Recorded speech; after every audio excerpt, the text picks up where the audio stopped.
Bonjour à tous et bienvenue aux Agents libres avec une canicule assez intense ces derniers jours. David, comment ça se passe? Je sais que tu t'es fait installer ton air climatisé finalement. Oui, mardi dernier, ça fait que ça se passe super bien. Là, je viens de l'éteindre, j'avais les pieds gelés. Ça fait que c'est pas pour t'écœurer, JF, là, mais on dort bien chez nous. Puis, on ressent pas trop la canicule. Là. Tant mieux. Corb, on trouvait justement que ça manquait de touche féminine à notre show. Puis quand on a eu cette discussion-là, j'ai pensé à une personne, puis tout de suite, c'était Julie Gosselin, qui est notre invitée aujourd'hui. Je vais directement à toi, Julie. Comment ça va? Allô, ça va bien. Merci pour l'invitation. Ça fait plaisir. Merci d'avoir accepté. Comment ça se passe avec toi, toute cette situation de COVID, de chaleur et de tout ça, là, ce qui se passe? Là? Un joyeux mélange, effectivement. Ça va bien. Je suis chanceuse. Tout le monde est en santé. Mes proches sont en santé. Je pense que c'est là que c'est vraiment important. En priorité, le travail va bien. C'est sûr qu'il se passe beaucoup de choses en même temps, tant du côté du travail que du bénévolat. Mais je suis vraiment contente de comment ça se passe actuellement puis de voir tout le monde travailler ensemble. Donc, je suis chanceuse dans la période. Julie, habituellement, au début de notre show, nous autres, on se prend un petit verre. Je ne sais pas si tu as un... Oui, OK, parfait. Excellent. Fait que David, qu'est-ce que tu bois aujourd'hui, David? Je suis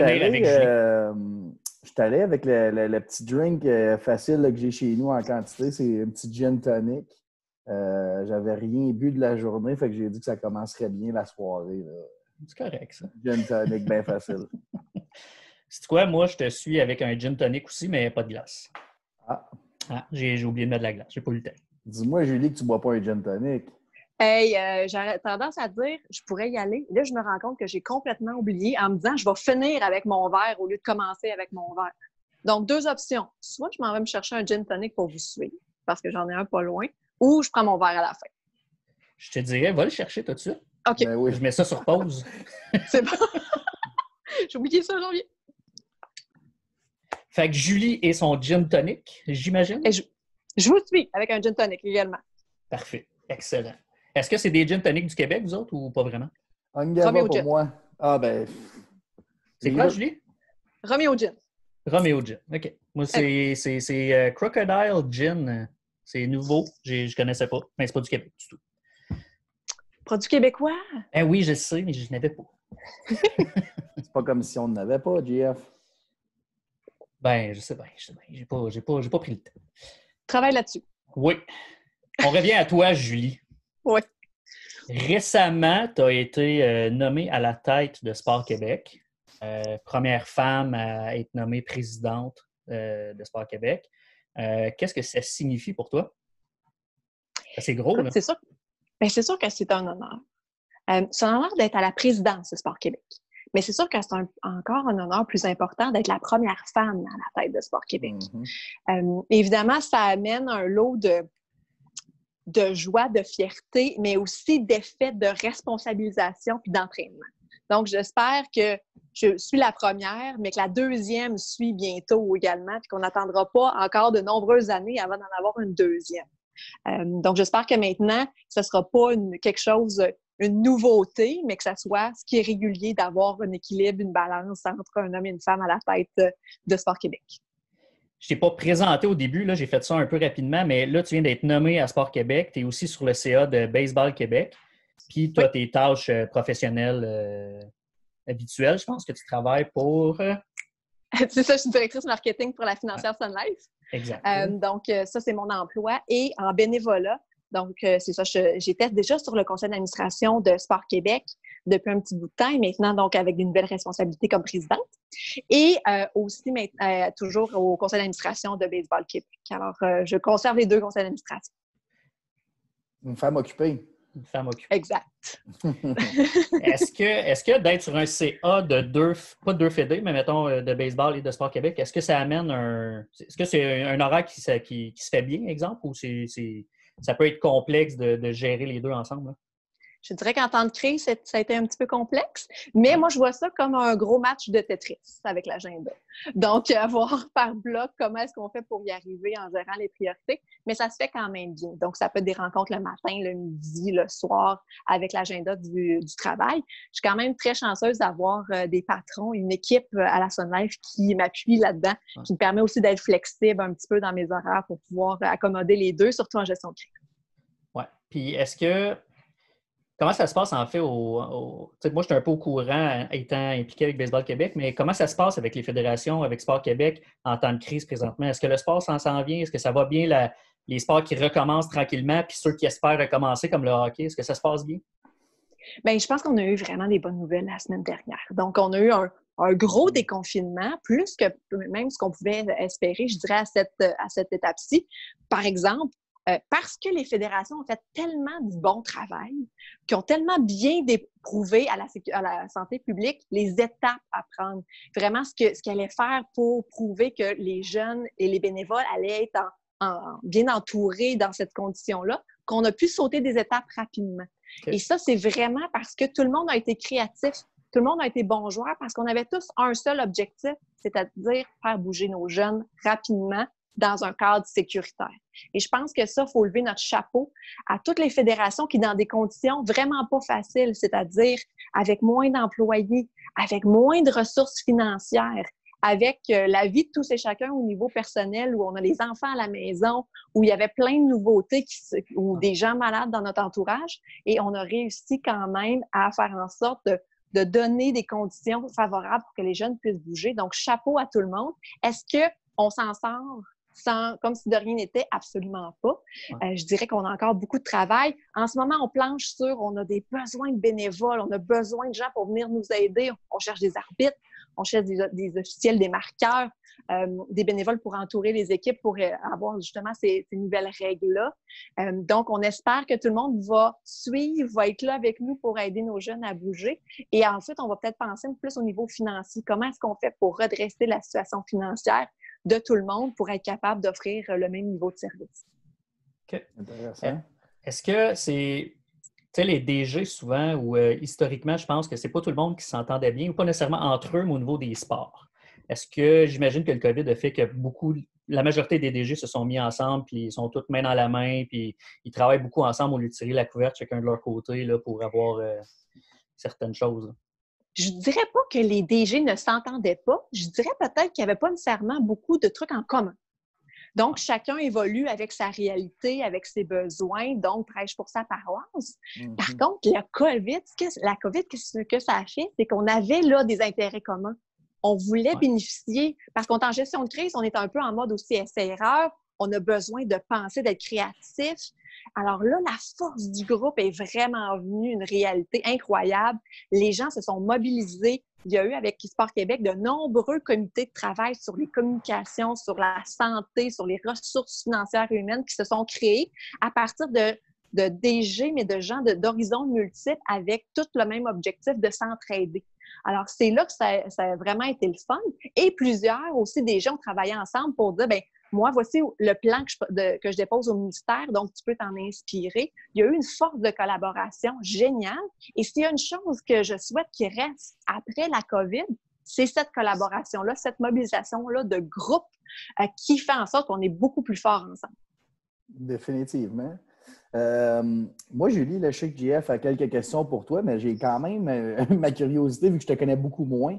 Tu viens de où pour avoir obtenu toutes les choses qui te reviennent? Où tu es aujourd'hui, présidente de Sport Québec, CA de Baseball Québec. Ça a parti de où tout ça? Écoute, je dirais que j'ai toujours été une fille sportive. Donc, quand j'étais jeune, moi, j'étais une joueuse de soccer. J'ai fait les Jeux du Québec. Après ça, j'ai eu la chance d'arbitrer, de coacher, de marquer au hockey. Donc, j'étais toujours proche du sport. Et j'ai eu la chance incroyable durant ma carrière de travailler à RDS.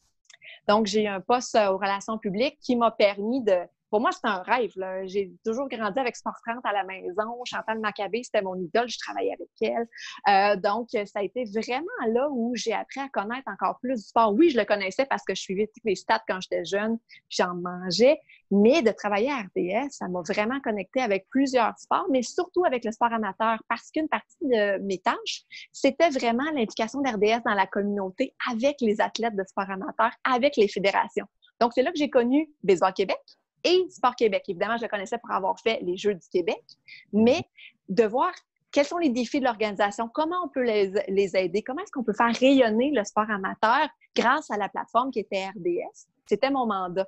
Donc, c'est là que j'ai vraiment eu le coup de cœur. Étant une fille de soccer en plus, le baseball était un petit peu plus loin de moi, mais j'ai découvert une équipe incroyable, des bénévoles qui n'ont jamais lâché, même quand les expos sont partis, c'était les mêmes bénévoles qui étaient là, qui croyaient à leur sport, qui voulaient offrir des bons services aux jeunes, qui ont réussi à repartir la machine.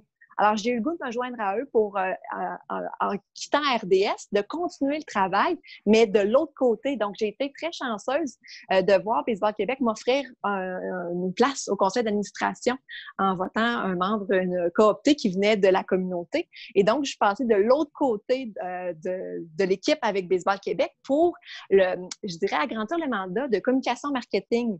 Justement, le baseball, quand j'ai commencé avec Baseball Québec, et même quand j'étais à RDS, on nous disait à quel point le baseball était mort.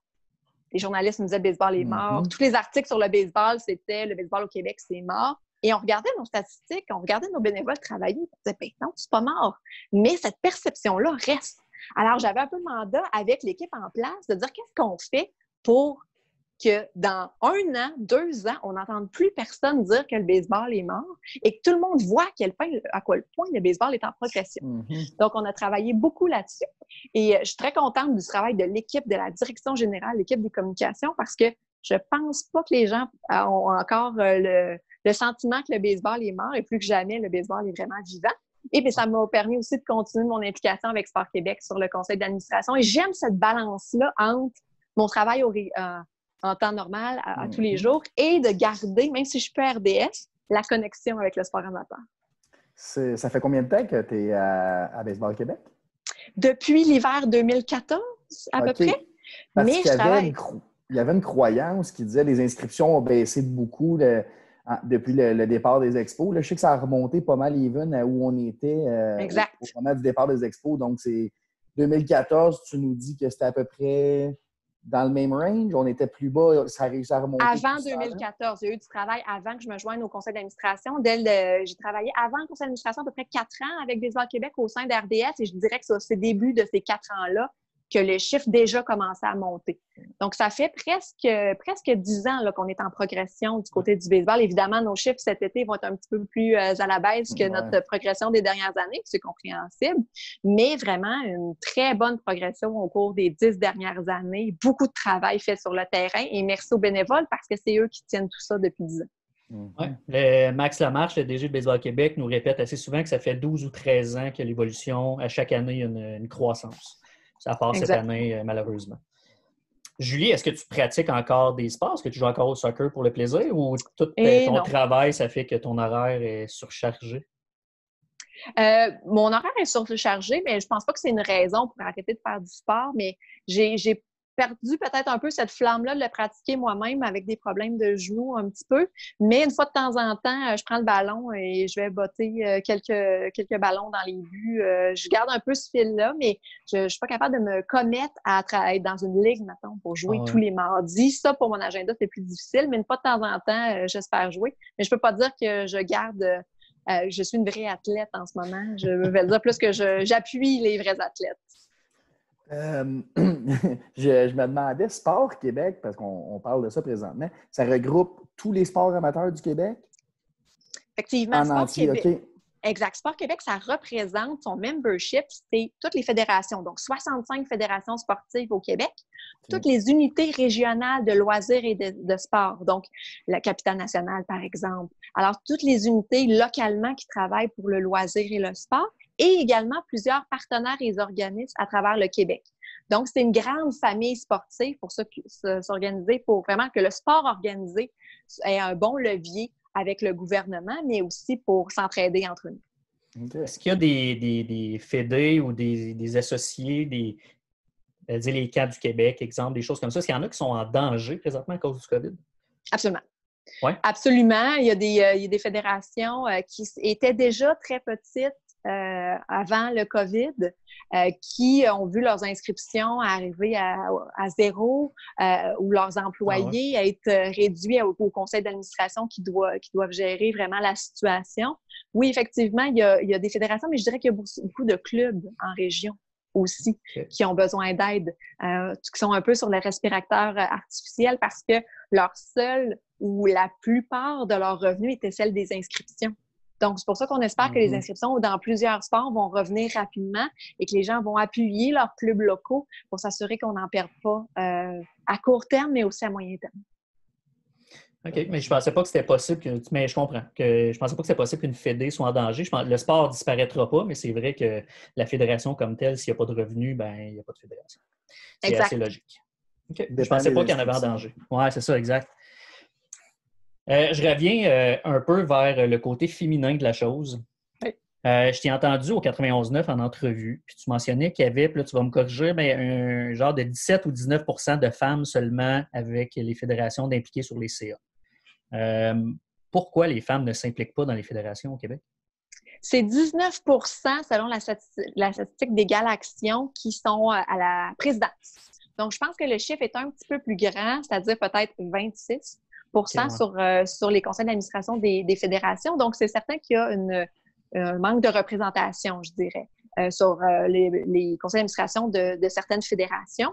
Il y a plusieurs raisons. Il y a beaucoup d'études en ce moment pour essayer de trouver exactement pourquoi et quels sont les programmes nécessaires pour faire en sorte qu'il y ait plus de femmes sur les conseils d'administration.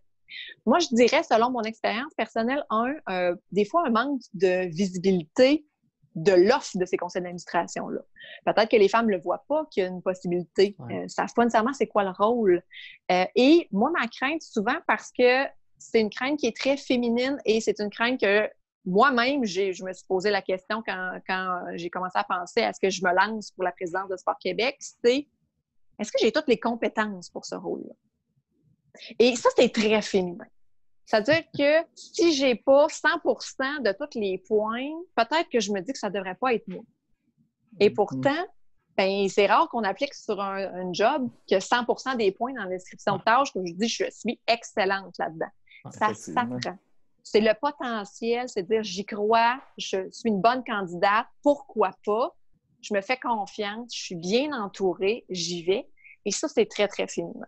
Alors, c'est là-dessus que j'espère qu'on puisse faire une différence, de donner plus de visibilité à c'est quoi un rôle comme la présidente, c'est quoi un rôle, qu'est-ce que ça demande d'être sur un conseil d'administration et comment est-ce que tout le monde a de la valeur. Parce que c'est la clé, hein, la diversité. Parce que si on pense tous pareil sur un conseil d'administration parce qu'on a tous le même background, bien pour moi, c'est un conseil d'administration qui va nulle part. Parce que l'idée, c'est de débattre des idées, c'est d'avoir des points de vue différents qui vont nous amener ailleurs, qui vont nous faire penser à des choses qu'on n'a jamais pensées. Puis c'est ça la clé d'un conseil d'administration pour moi. Et c'est là que ça prend de la diversité. Oui, les femmes, mais oui, le culturel et oui, l'expérience différente. Parce que si on était tous pareils, exemple, moi, je donne souvent l'exemple du conseil d'administration de Baseball Québec, j'ai jamais joué au baseball. Fait que c'est sûr que quand ma première rencontre de conseil d'administration, je me disais « Ah, boy, ça se peut qu'à un moment donné, il m'explique un règlement et que je ne comprenne pas du tout ce qui se passe. » Mais non, parce que l'idée, c'est qu'on a tous des rôles différents et on apporte toutes des choses différentes. C'est sûr que je ne pose pas les mêmes questions qu'un McGriffin ou un Michel Laplante. Mais j'ai pas moins de valeur au conseil d'administration. Au contraire, parce que c'est notre complémentarité qui fait qu'à la fin, bien, nos projets, nos communications sont encore meilleures. Fait que j'espère vraiment qu'on va pouvoir en faire plus la promotion puis convaincre plus de filles que, oui, effectivement, c'est du temps. C'est du temps, des fois, tantôt on en parlait, qu'on n'a pas nécessairement parce qu'il y a tout ce qui vient avec la famille et quoi que ce soit, mais de se lancer, je trouve ça gratifiant aussi. Fait que j'espère qu'on va en avoir plus, mais je salue le travail que plusieurs organisations font, dont Égale Action, pour nous donner des meilleurs outils pour augmenter ces chiffres-là.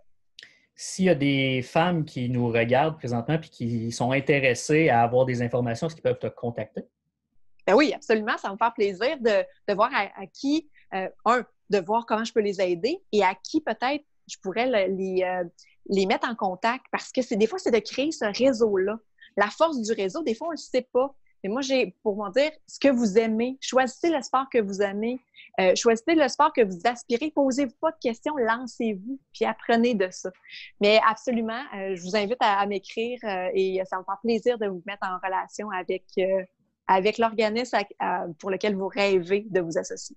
Si elles veulent vraiment t'écrire, là, elles le font où?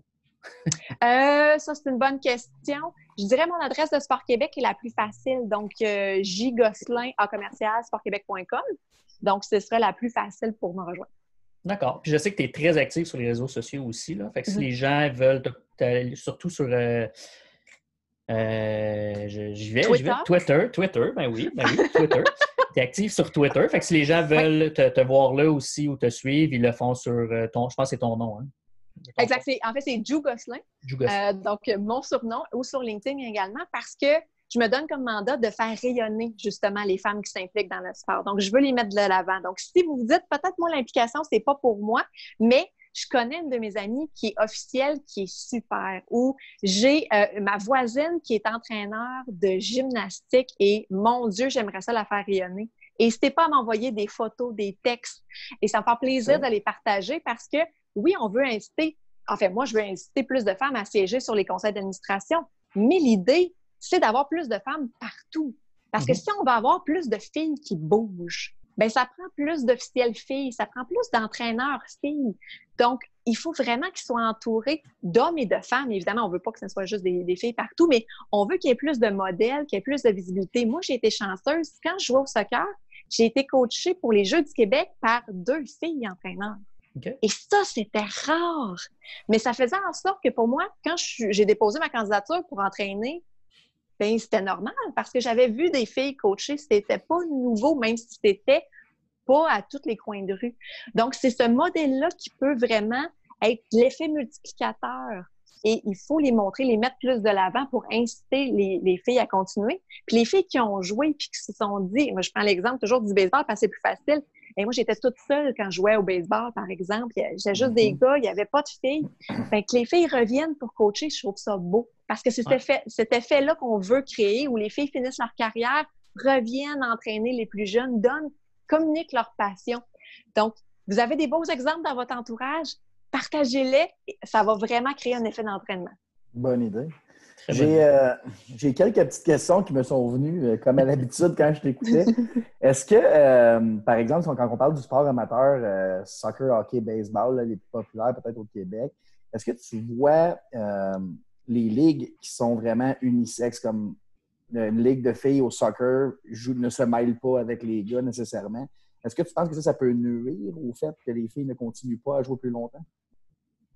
Je ne penserais pas, mais ça dépend vraiment des sports, ça dépend de l'évolution et du développement du sport. En ce moment, les filles en soccer, par exemple, leur développement est très fort, les ligues sont bien organisées, donc le calibre est extrêmement fort et je pense pas qu'il y a un besoin nécessairement de jouer contre les garçons, mais des fois, c'est le fun pour la compétition aussi sur certains événements, mais je pense qu'ils ont vraiment un bon réseau qui leur permet de se développer. Dans certains sports qui sont peut-être pas à ce niveau-là, comme le soccer, bien, on doit forcer, je dirais, la création de ligues féminines quand on est un petit peu plus jeune, parce qu'il y a des filles qui veulent jouer contre des filles. Donc, on doit encourager cette pratique-là.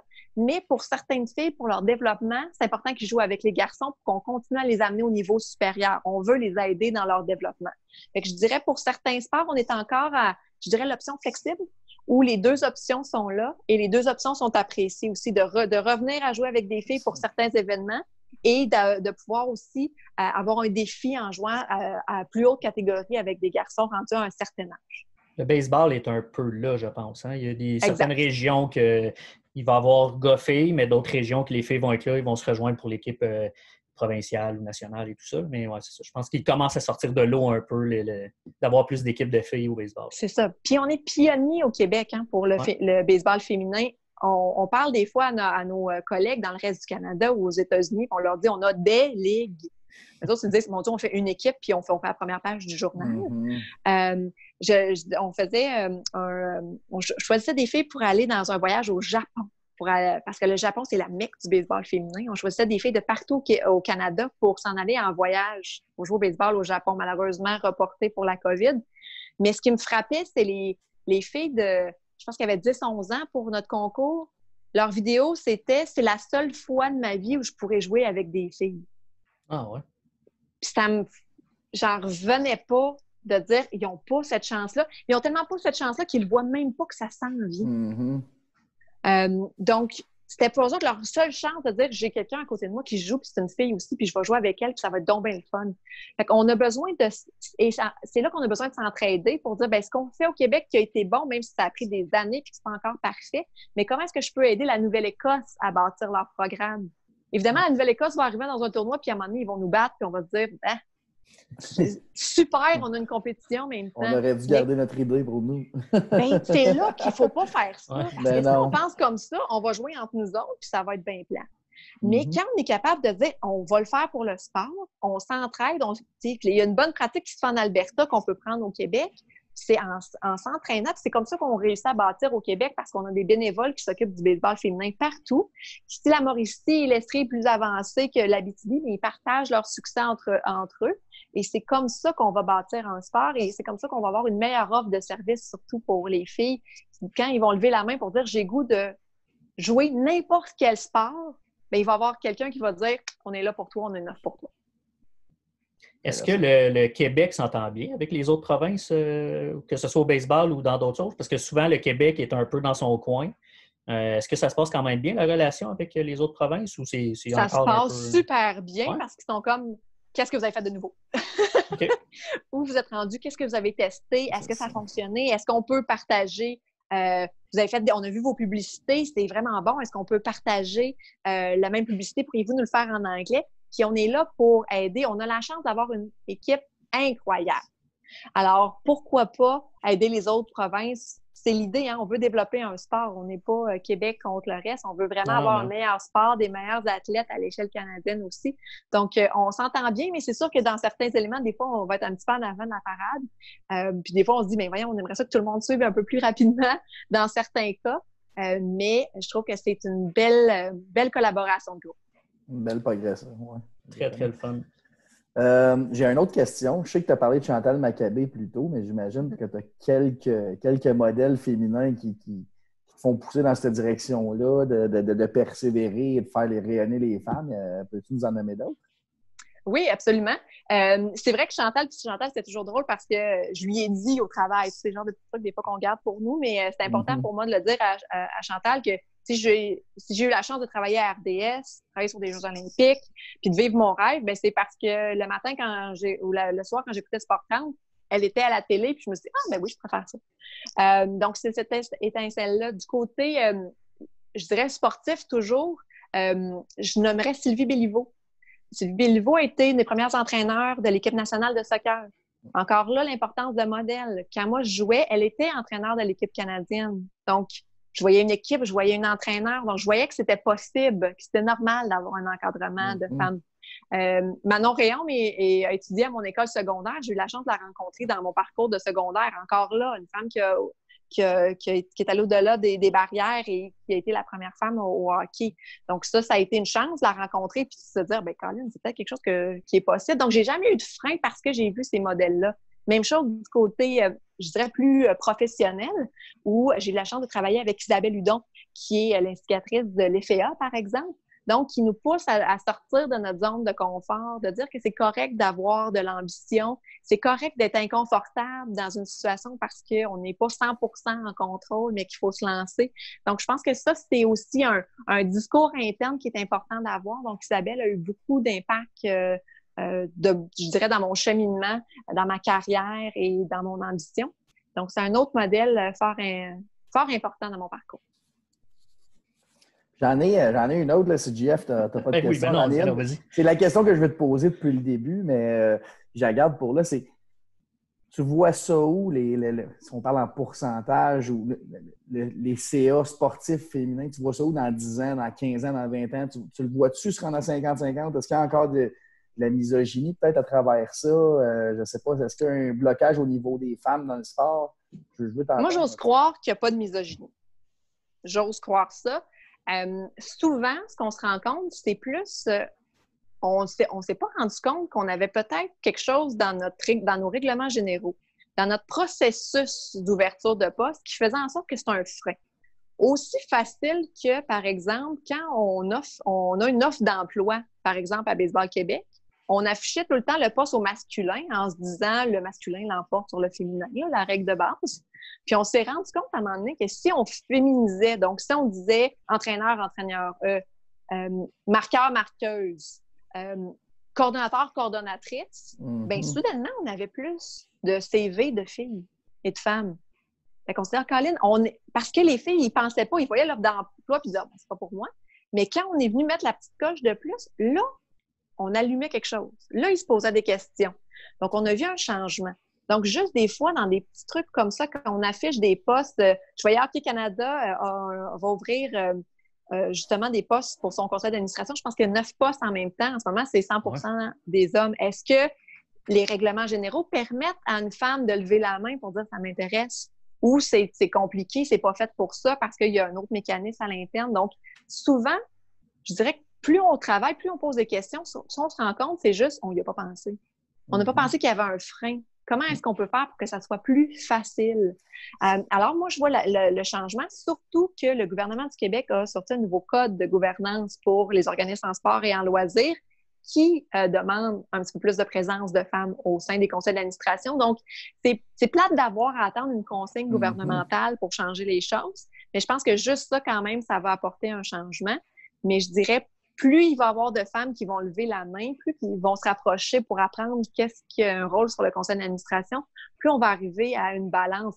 Je ne dis pas qu'on va être 100% paritaire, c'est probablement pas nécessairement ça l'objectif, mais d'avoir une plus grande diversité sur les conseils d'administration, je suis certaine qu'on va voir un grand changement dans les prochaines années. Très intéressant. Oui. Julie, on approche la fin. Donc, écoute, je voulais te remercier pour ta présence avec nous. Je te connaissais un petit peu, mais là, j'en ai appris encore plus. David, là, il te connaît comme moi. Mais c'était très intéressant. Moi, je suis un fervent militant pour l'égalité sexe-femme. Je travaille avec la compagnie pour qui je travaille, la CEO. C'est une femme plus que compétente qui amène des femmes et des femmes dans les postes de direction. Et on voit les changements juste pour le bon là, depuis que ça arrive. Donc, moi, je pousse pour ça. Je suis 100% pour ça. Puis, je veux voir plus de femmes à la tête des sports au Québec. Tout à fait. Je ne veux pas être contre ça. Donc, encore une fois, un gros merci. Puis, je termine en disant aux gens qui vont pouvoir écouter le podcast sur toutes les balados, donc Balado Québec, iTunes, Spotify, Deezer. Ça va être sur YouTube aussi, sur Facebook. Donc, on va mettre ça très bientôt. Fait que les gens vont pouvoir sûrement avoir une couple de messages, je l'espère en tout cas. Bien, si c'est des messages pour promouvoir le sport au féminin, ça va me faire plaisir de vous répondre et de partager. D'ailleurs, je compte sur vous, les gars, pour partager encore plus d'histoires au féminin et de vous lire sur les médias sociaux. Promis. Définitivement. Merci beaucoup, Julie. Merci, Julie. Ça fait plaisir. À bientôt. Bye-bye. Bonne soirée.